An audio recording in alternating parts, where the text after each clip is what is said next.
नमस्कार दोस्तों, स्वागत है आपका आपके YouTube चैनल संदेश करियर पॉइंट में।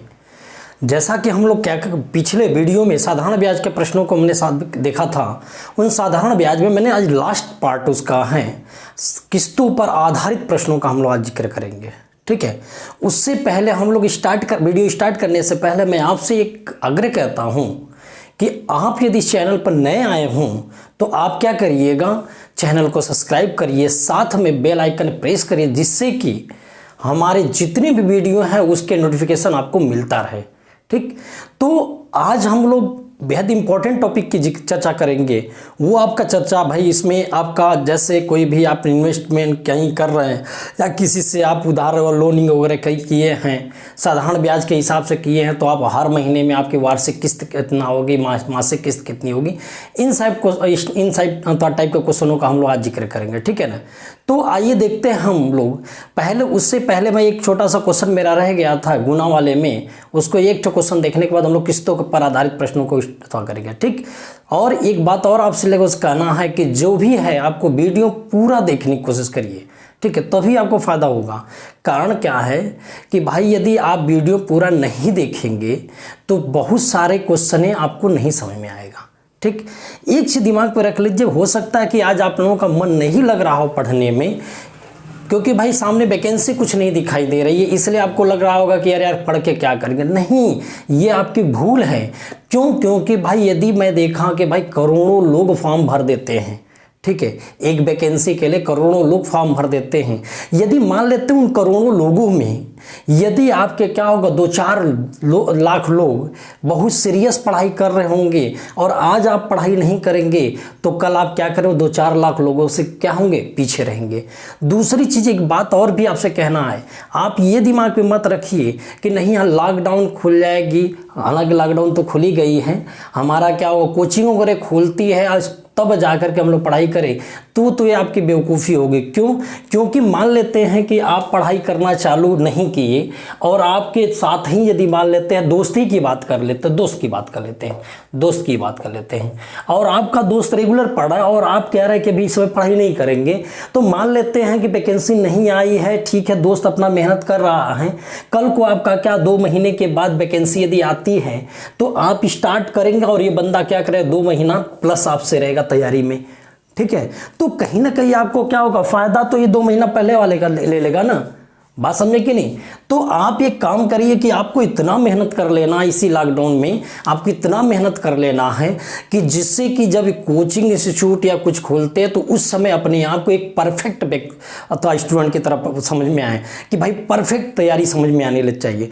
क्योंकि भाई हम लोग पूरे सब्जेक्ट का क्लास चला रहे हैं, आपका पढ़ाई डिस्टर्ब नहीं होने देंगे। ठीक है ना, तो चलते हैं हम लोग, समय आपका बर्बाद ना हो। देखते क्वेश्चन, हमारा क्वेश्चन क्या कह रहा है, उस क्वेश्चन पर हम लोग देखते हैं कि क्वेश्चन हमारे पास क्या आता है। एक बार आप क्वेश्चन को देख लीजिए कि क्वेश्चन क्या कह रहा है, इसके बाद मैं इसका जवाब दे रहा हूं क्वेश्चन कैसा है। ठीक है ना, देखिएगा क्वेश्चन में कह रहा है कि साधारण ब्याज की दर पर निश्चित समय के लिए मूलधन और मिश्रधन का अनुपात 4:5 है। कोई टाइम हमारा है, कोई टाइम है, यहाँ पर कोई भी टाइम है, उस टाइम पर हमने देखा कि 4:5 हो गया। यही है आपके कह 3 साल बाद, यहाँ पर 3 साल बाद हो गया तो t+3 साल हो जाएगा। उस समय जो रेशियो हमारे पास है 5 क्या हो जाएगा, 7 हो जाएगा। उस समय क्या रेशियो हो जाएगा, 5:7 हो जाएगा। तो ब्याज की दर क्या होगी, ब्याज की दर क्या होगी? एक बात आप बताओ कि यदि मान लेते साधारण ब्याज के हिसाब से यदि इन्वेस्ट करते हैं तो आपको कॉमन क्या हो सकता है, चाहे 1 साल गुजरे, चाहे 4 साल गुजरे, चाहे 10 साल गुजरे, आपका मूलधन कॉमन रहेगा। मूलधन हमेशा बराबर होगा।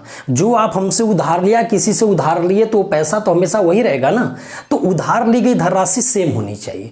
अब ये बताइए कि ये प्रिंसिपल कह रहा है और ये कह रहा था अमाउंट आपका है। ये क्या कह रहा है, ये प्रिंसिपल है और ये क्या कह रहा है, अमाउंट है।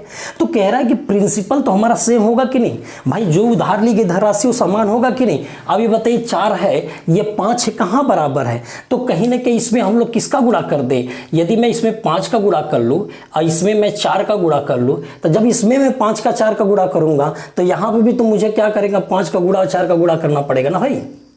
बात समझे। तो इस तरीके से हमने देखा कि ये हमारे पास 20 और क्या होगा 25 हुआ, और ये हमारे पास 20 और कितना होगा 28 होगा। इतनी बात समझ। तो हमने एक बात देखा कि 3 रुपया मिश्रधन में परिवर्तन हुआ। वो जो 3 रुपया मिश्रधन में परिवर्तन आया वो किसका क्या है, क्या परिवर्तन हुआ, क्यों ऐसा हुआ कि 3 रुपया बढ़ गया। तो 3 रुपया इसलिए बढ़ गया क्योंकि यहाँ पर आपका क्या होगा कि जो 3 रुपया बढ़ रहा है वो आपका क्या होगा, ब्याज है कितने साल का, 3 साल का। तो 3 साल का 3 रुपया ब्याज है, 3 रुपया ब्याज है, तो 1 वर्ष का क्या होगा 1 रुपया ब्याज होगा कि नहीं। अब आप बताओ यदि वार्षिक रेट क्लियर हो गई कि 1 साल में हमें 1 रुपया ब्याज मिलेगा, 1 साल में कितने रुपये ब्याज मिलेगा 1 रुपया, तो आपके पास मूलधन कितना इस समय है 20 रुपया। तो इस तरीके से परसेंटेज कितना हो जाएगा 20 पंजे 100, तो क्या परसेंट निकल के आएगा 5% निकल के आएगा। बात समझे कि नहीं। तो ये बहुत आसान है भाई, यह तरीका एकदम आसान है, बस प्रश्न जैसे बोला वैसे हम लोग क्वेश्चनों को लगाए हैं, ठीक है ना। तो देखिएगा प्रश्न के हिसाब से भाई मूलधन और मिश्रधन, मूलधन और मिश्रधन की बात हो रही है, तो मूलधन दोनों हिसाब से सेम होगा। तो 4 और 5 सेम होने के इसमें 5 का गुणा इसमें 4 का गुणा कर लेंगे। अब जब इसमें 5 का गुणा करते इसमें भी 5 का, इसमें 4 का गुणा तो इसमें भी 4 का गुणा कर लेंगे। इस तरीके से 20 और 25 हुआ है, 20 और क्या होगा 28 हुआ। हमने देखा 25 से 28 3 रुपया बढ़ गया। क्यों बढ़ गया, क्योंकि 3 साल हमारा ड्यूरेशन लिया, तो 3 साल में 3 रुपया, तो 1 साल में 1 रुपया हो गया। अब 1 रुपया ब्याज हमारा हुआ किस पर हो गया 20 रुपया मूलधन है, तो परसेंटेज हमारे पास कितना होगा 5% हो जाएगा, ठीक है ना। तो इस टाइप से क्वेश्चन आप क्या करेंगे लगाएंगे। अब हम लोग चलते हैं किस्तों पर आधारित प्रश्न पर, ठीक है ना, किस्तों पर आधारित प्रश्न।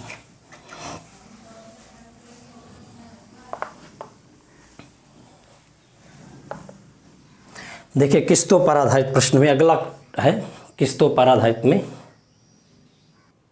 देखिएगा प्रश्न, 770 रुपये का कर्ज 5 वर्ष में चुकता करने के लिए प्रतिवर्ष कितने रुपए अदा करना चाहिए यदि ब्याज की वार्षिक दर 5%। तो पहले इसका मतलब हम लोग समझ लेते हैं।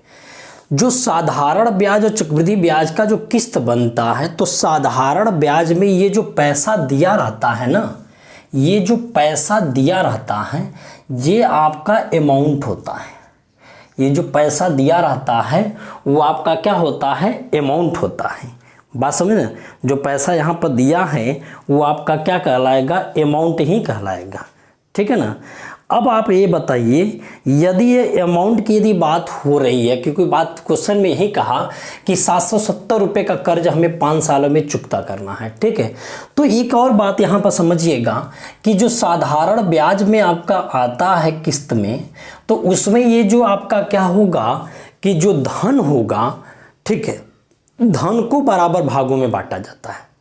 साधारण ब्याज में मूलधन को बराबर भागों में बांटा जाता है, चक्रवृद्धि ब्याज में मिश्रधन को बराबर भागों में बांटा जाता है। दो बातें आपको दिमाग में रखना है। साधारण ब्याज में मूलधन को मूलधन को बराबर भागों में बांटा जाता है, लेकिन चक्रवृद्धि ब्याज में मिश्रधन को बराबर भागों में बांटा जाता है, ठीक है ना। तो आप यहाँ पर ध्यान दीजिए, तो ये जब अमाउंट है तो हमारे पास प्रिंसिपल को कई भागों में बांटना पड़ेगा। 5 साल है तो 5 बार भागों में बांटना पड़ेगा। तो हम ये बताइए, हम इसको x x x x x भी रख सकते हैं, 1 रुपया 1 रुपया 1 रुपया 1 रुपया 1 रुपया भी रख सकते हैं। जब हमारे पर डिपेंड है कि हमें 1 रुपया भी रख लेना है, 100 रुपये भी रख लेना है, कुछ भी रखना हो आप रख सकते हैं। तो यार ये बताइए परसेंटेज का कॉन्सेप्ट चल रहा है, तो क्यों ना हम इसको 100 रुपया मानेंगे तो आसान हो जाएगा कैलकुलेशन। बात समझे ना, क्योंकि 100 का यदि 5% मुझे ब्याज देना होगा तो मैं 5 रुपया दे दूंगा, ठीक है ना। तो इस तरीके से हम लोग क्या किए कि पांचों जो किस्त है उसको 100 रुपया में बांट दिए।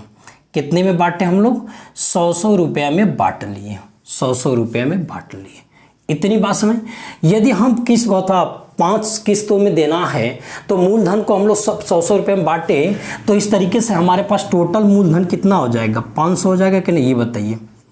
टोटल मूलधन कितना हो जाएगा 500 होगा कि नहीं, ठीक। अब आप ये बताइए, एक सिस्टम आपका समझिएगा कि यदि मान लेते हैं कि लास्ट वाले को उठाइए, तो जो लास्ट वाले समय में हम चुकता करने जाएंगे तो वह जो पैसा होगा उसका मुझे ब्याज नहीं देना होगा, बात समझे ना। तो यदि हम लास्ट वाले को लेकर चलें तो इस तरीके से हमें क्या करना पड़ेगा, लास्ट वाले को छोड़ेंगे तो मेरे पास कितने लोग बचेंगे, 4 लोग बचेंगे, 4 लोगों पर ब्याज देना पड़ेगा, फिर उसके बाद ऐसे से करके देना पड़ेगा। तो ये चीज़ें आपको ऐसे समझने में थोड़ी दिक्कत होगी, तो क्यों ना हम ऐसे उसका उल्टा समझे कि मान लेते हैं हम लोग किस्त उधार लिए, तो पहला जब किस्त जब देने जाएंगे तो सामने कितने लोग दिखाई दे रहे हैं, 4 ठे किस्त। यदि मैं पहला किस्त देने गया तो सामने कितने लोग दिखाई दे रहे थे, 4 ठो लोग ना। तो इन चारों पर 5-5% ब्याज मिलेगा ना, बताइए। तो जब ये 5-5% ब्याज मिलेगा तो इसका 5% 5 रुपया, 5 रुपया, 5 रुपया, 5 रुपया, तो 5, 5, 5, 10, 5, 15, 5, 20% ये हो गया। क्लियर है कि नहीं, 500% ये हो गया। इतनी बार 100 मान के लेके चल रहे तो ऐसे। यदि मैं दूसरा किस्त देने जाऊंगा तो इस पर 5, इस पर 5, इस पर 5, 5, 5, 15, 5 अथवा 5, 5, 10, 5, 15 हो जाएगा। इस किस्त को देंगे तो 5, 5, 10 हो जाएगा। इस किस्त को देंगे तो क्या हो जाएगा, 5 हो जाएगा। बाकी तो कंप्लीट हो जाएगा। इस तरीके से मेरे पास 770 रुपये आ जाएंगे। कितने आ जाएंगे, 770 रुपये आ जाएंगे। बात समझे ना। अब अभी बताइए टोटल हम यदि जोड़ते हैं तो 25 क्या होगा ये 35 10 45 5 50 इसको जोड़ेंगे तो 550% पर कितना हो जाएगा 770। तो 1% पर कितना होगा 1.4। तो 100% पर हमारा, यानी 100 माने थे ना, तो 100 पर हमारे पे कितना होगा 140 रुपया। तो आपका किस्त कितना हो जाएगा 140 रुपये को हो जाएगा। बात समझे ना, किस्त कितने को हो जाएगा 140 रुपया हो जाएगा। प्रत्येक किस्त का दाम कितना हो जाएगा 140 रुपये। बात समझ में है कि नहीं। आप ऐसे क्वेश्चन को लगाएंगे आसान हो जाएगा, ठीक है। नहीं तो मैं सूत्र भी बता सकता हूँ, सूत्र पे भी क्वेश्चन को आप लगा सकते हैं, ठीक है। हम यही चाहेंगे कि आप इसको बांट के लगाएंगे, वो आसान होगा। पहला किस्त देने जाएं तो 4 किस्तों का ब्याज 5 के हिसाब से। दूसरा जाएंगे तो 3 किस्त बचे हैं। तीसरा जाएंगे तो ऐसे ऐसे करके दिया जाएगा, ठीक है। तो कहीं ना कहीं आप देखेंगे आपके मन में ये हो सकता है कि यदि मैं 140 रुपया देता हूं तो 5 साल में कितना हो जाएगा 700। 5 साल में कितना हो जाएगा 700। अभी बताइए जब 5 साल में 700 हो जाएगा तो ये 700 रुपया क्या है, मूलधन है। 700 रुपया क्या है, मूलधन है। और 70 रुपया बढ़ गया तो 70 रुपया क्या है, ब्याज है। तो आपसे मैं पूछा कि बताइए उधार कितना लिए थे, तो 700, ब्याज कितना दिए 70, टोटल चुकता कितना किए 770। हर महीने में आपका मूलधन का कितना होगा 140, और बाकी क्या हो जाएगा 20% 140 का निकाल के अथवा करके जोड़ते जोड़ते जाएंगे तो आपका क्या हो किस्त बराबर मिलता चला जाएगा, ठीक है। बात समझे ना। तो इस तरीके से आपने देखा कि कोई भी आपका धनराशि है उसको यदि हम लोग क्या वार्षिक किस्तों में चुकता करना साधारण ब्याज की दर से तो 140 हो जाएगा, ठीक है। लेकिन एक बात बताएं कि जो आपका क्या होगा साधारण में ब्याज में उधार लिया गया कोई भी धन है तो हर साल यदि मैं बैंक से उधार लेते हैं तो हर माह की बात करते हैं तो हर माह में आपको बराबर पैसा नहीं देना होता है। जैसे हमने क्या किया, पहले माह में 140 रुपया और फिर 140 का क्या होगा 20% तो 28 रुपया आ जाएगा, ठीक। फिर ये दूसरे माह में 140 रुपया हो गया, 3 ठो किस्त बाकी था तो 15%। तो इसका 140 का 15% निकालेंगे, 15 चौके 60, 6 15 का 15 6 19 19 रुपया। तो कहीं ना कहीं इसी तरीके से जोड़ते जोड़ते जाएंगे और टोटल जब जोड़ेंगे तो 770 आ जाएगा, ठीक है ना। तो साधारण ब्याज के हिसाब से कोई भी धन आप उधार देते हैं तो वार्षिक जो किस्त हमारा यहाँ पर आती है तो वो मूलधन को बराबर भागों में बांट करके बनाया जाता है, वो मूलधन को बराबर भागों में बांटकर बनाया जाता है, ठीक है। तो एक क्वेश्चन और हम करते हैं कि अगला क्वेश्चन क्या है देखते हैं। देखिए क्वेश्चन, 944 रुपए के कर्ज को 12% वार्षिक दर से 4 समान वार्षिक किस्तों में चुकाना है तो प्रत्येक किस्त का मान क्या होगा, ठीक है ना। अब हम लोग इसको सॉल्व करते हैं तो वही बात है, 4 किस्त है ना तो 100 रुपया हिसाब से देख लीजिए।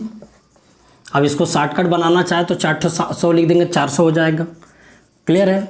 प्लस अब बताइए इस किस्त को देने जाएंगे तो इन तीनों का ब्याज मुझे देना पड़ेगा इसके साथ। इस किस्त को हम देने जाएंगे तो इन तीनों का ब्याज मुझे इसके साथ देना पड़ेगा ना, बोलिए। तो जब इसके साथ इन तीनों का ब्याज देना पड़ेगा तो बताइए कितना परसेंट, 12% है ना। तो यहाँ 12% है, ये भी 12% है और ये भी 12%, तो 12 12 12 कितना हो जाएगा 36% हो जाएगा। प्लस इसको देंगे तो 12 12 कितना होगा 24 हो जाएगा। फिर इसको देंगे तो कितना हो जाएगा 12 आ जाएगा। तो इस तरीके से टोटल परसेंट पर या 100 मान लेते हैं, इतने पे ही मान लेते हैं, जो भी मानना है, क्योंकि 100% ही मान सकते हो, ठीक है। तो इस तरीके से आप टोटल हमारे पास कितना पैसा उधार ले गया था 944 रुपये लिया था। तो अब बताइए टोटल जोड़ दीजिए कितना हो जाएगा 36 472 हो जाएगा जी, पर कितना होगा 944 हो जाएगा। एक पर कितना होगा 2 दिखाई दे रहा, तो 100 माने थे ना हर किस्त, तो कितना हो जाएगा 200 हो जाएगा, ठीक है ना।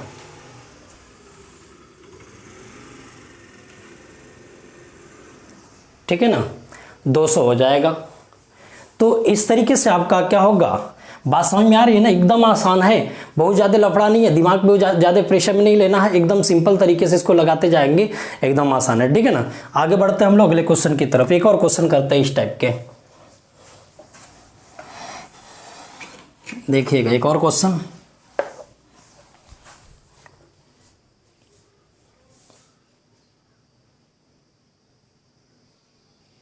देखिए प्रश्न क्या है, 8,480 रुपये के कर्ज को 4% वार्षिक साधारण ब्याज की दर से 4 समान किस्तों में चुकाने के लिए प्रत्येक किस्त का मान क्या होगा, प्रत्येक किस्त का मान क्या होगा, ठीक है ना।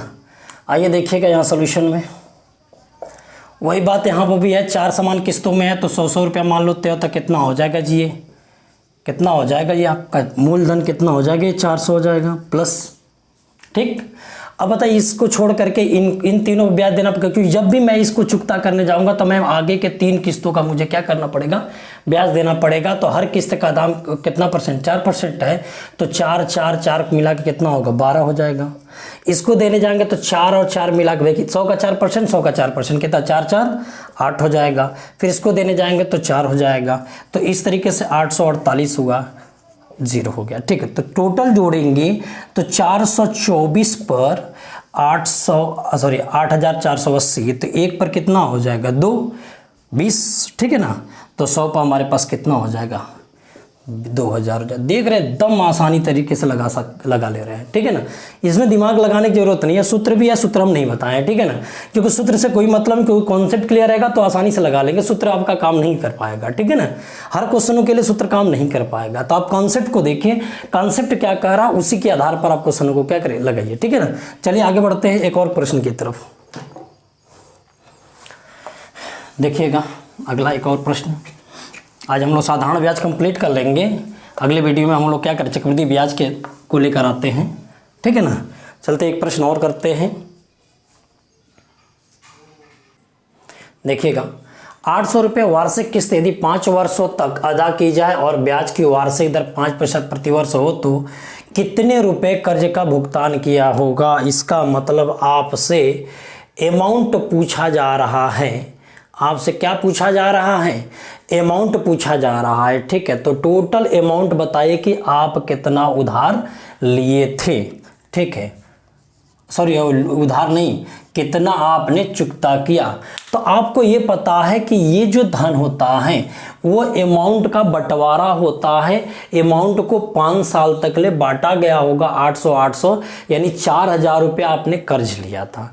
अब आप उसमें ब्याज कितना दिए उनको जोड़ दीजिए तो टोटल हमारे पास क्या होगा निकल के चला आएगा। बात समझे ना। तो अब ये बताइए हम ब्याज के रूप में कितना पैसा देंगे, 5 साल के लिए है, बात समझिएगा, 5 साल के लिए आपका यहां पर है। तो आप इसको ऐसे करिए, 1 मिनट, चलिए 5 साल के तो मैंने क्या किया 100 रुपया मान लिया 5 साल तक के, वही पीछे से बैक लगा करके।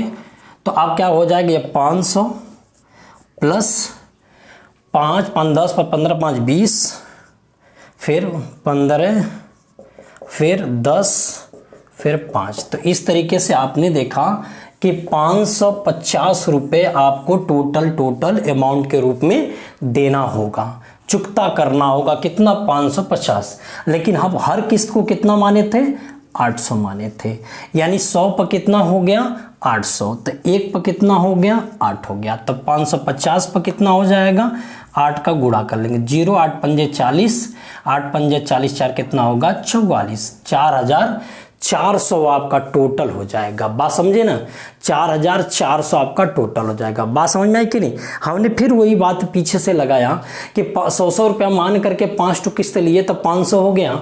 अब पहला किस्त देने जाएंगे तो बाकी के 4 किस्तों का ब्याज देना पड़ेगा। तो 5 5 10 5 15 5 20, क्यों 5 5 लिख रहे हैं, क्योंकि 5% वार्षिक, 100 का 5 निकालेंगे तो 5 आएगा। तो 5 5 10 5 15 5 20 हो जाएगा। फिर इसको देंगे तो 5 5 10 5 15 हो गया। फिर इसको देंगे तो 10 और इसको देंगे तो 5। इस तरीके से टोटल हमें देना कितना है, 550। अब हर किस्त को 100 माने थे तो उसकी वैल्यू कितनी है, 800। तो 1 पर 8 है तो 550 पर कितना होगा, 450, तो 1400 हो जाएगा। ठीक है, तो आप इस तरीके से क्वेश्चन को आसानी से लगा लेंगे। ठीक है ना। एक और प्रश्न करते हैं हम लोग, आगे बढ़ते हैं। एक और प्रश्न देखिएगा। अगला प्रश्न क्या है, देखिए क्वेश्चन बहुत मजेदार क्वेश्चन है। एक व्यक्ति 9000 रुपये साधारण ब्याज की दर से उधार लिया हुआ प्रतिमाह 1000 रुपये किस्त के रूप में 10 माह में चुकता करता है, तो ब्याज की वार्षिक दर क्या होगी। क्या चुकता करता है, उधार लेके जो धनराशि उसको चुकता करता है, कितने माह में चुकता करता है, 10 माह में चुकता करता। आप ये बताइए, थोड़ा सा दिमाग लगाएं कि यदि मान लेते 10 माह में चुकता कर रहा है, बात समझे ना, 10 माह में चुकता कर रहा है तो 1,000 के हिसाब से कुल 10,000 हो जाएगा ना। यानी कि प्रिंसिपल आपने 9,000 रुपया और अमाउंट आपने टोटल कितना दे दिया, 10,000। आखिर 1,000 रुपये आपने ब्याज दिया कि नहीं, बस है ना। तो ये जो ब्याज होगा किस्तों पर ब्याज होगा, किस्तों का ब्याज होगा। किसका ब्याज होगा, किस्तों का ब्याज होगा। अब आखिर 1,000 रुपये जब किस्तों का ब्याज होगा तो वह किस्त क्या माने थे आप, 1,000 माने थे कि नहीं। तो आप ये बताइए 10 किस्त टोटल था ना, तो हम क्या कहते हैं, एक किस्त का पैसा, एक किस्त का ब्याज नहीं देना पड़ता है, तो किसका देंगे, एक बार 9 का, फिर 8 का ब्याज, फिर 7 का, 6 का, 5 का, 4 का, 3 का, 2 का। तो कहीं ना कहीं 1,000 का 6 अथवा 9 बार किस्त देंगे, 9 बार ब्याज देंगे। बात समझे ना, 9 बार ब्याज देंगे। फिर 8 अथवा 1,000 फिर होगा, उसका 8 बार ब्याज देंगे, जैसे पीछे में बता रहा था। फिर उसी तरीके से 7 बार, 6 बार, 5 बार ऐसा करके देंगे ना। तो क्यों ना हम 1,000 कामल ले करके, कामल ले 1,000। अब इसके बाद हमारे पास क्या होगा, 9 होगा, 8 होगा, 7 होगा, डाट डाट क्या होगा, 3 2 1 होगा। ठीक, तो ये टोटल हो गया। इस पर हमें क्या देना है, R% ब्याज देना है। किस पर देना है, R% ब्याज देना, लेकिन वार्षिक होना चाहिए। ये तो माह में चल रहा है तो 12 का मुझे भाग देंगे। तो इस तरीके से मैंने टोटल ब्याज कितना दिया था, 1,000। तो 1,000 से 1,000 खत्म हो जाएगा, यहाँ से दोनों पक्षों में था।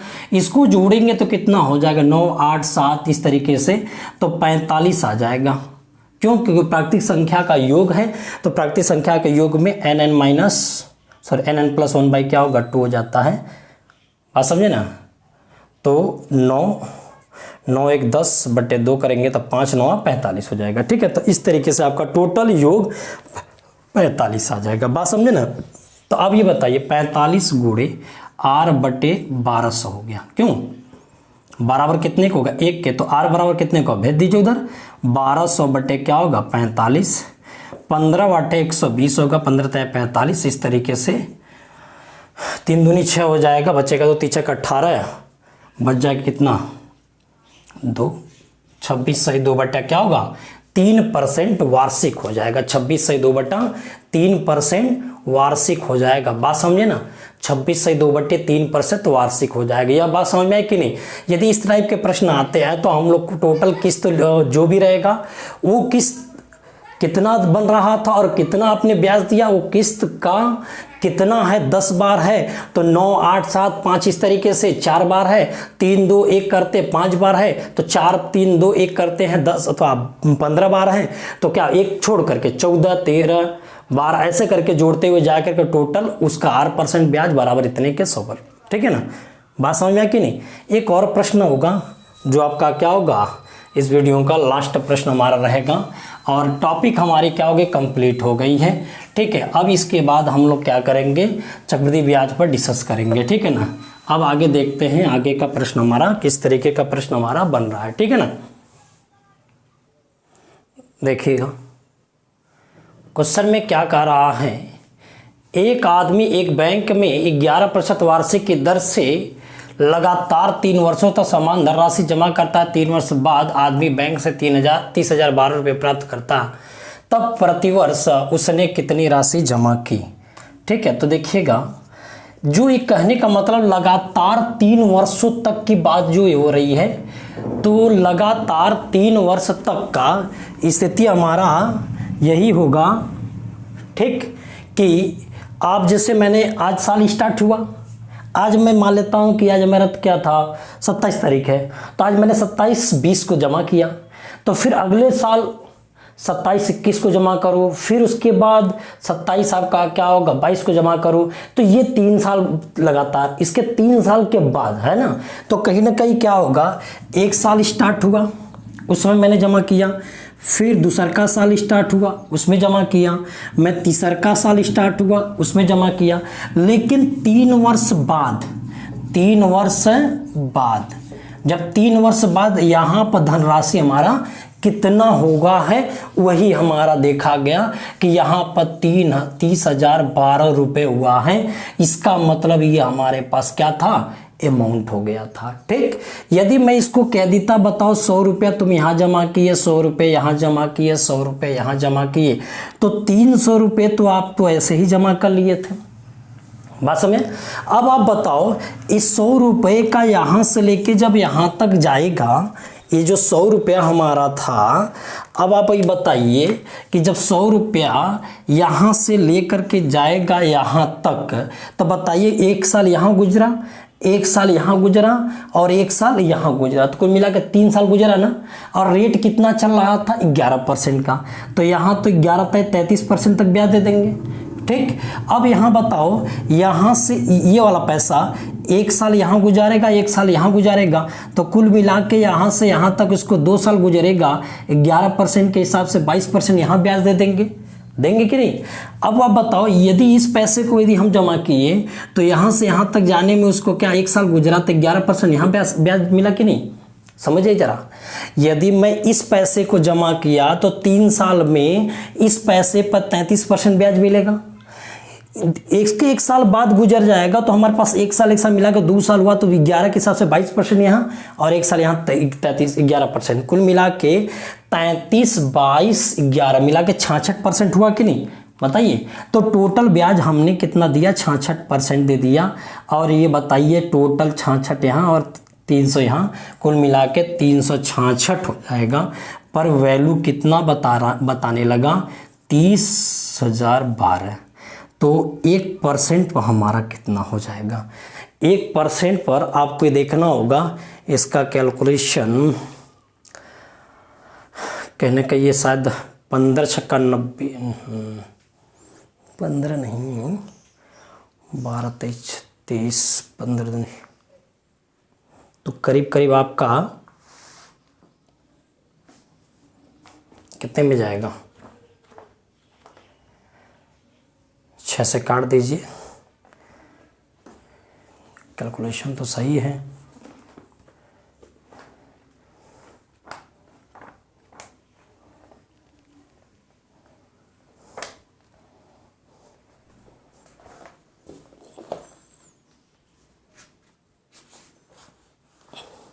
आइए देखते हैं। 6 से इसको काटे, 6 4 36, 6 कम 6 हो जाएगा, तो छोटा तो बन जाएगा, करीब करीब आपका, तो 6 4 के 36 हो जाएगा, 6 कम 6 हो जाएगा, 6 पंजे 30 हो जाएगा, 6 दूनी के 12 हो जाएगा, 12 हो जाएगा ना, 25, 61, तो 22 दशमलव में ही आएगा।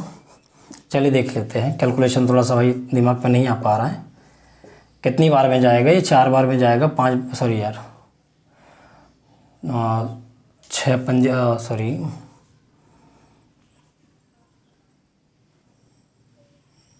8 बार में जाएगा, 8 कम 8 छंग 48 हो जाएगा। ठीक है, तो कितना हो जाएगा, तो 8 2 बार में जाएगा, 2 एकम 2 छक्के 12, 82। तो ये कितनी बार में जाएगा, टोटल ये 82 हो जाएगा। क्लियर है ना।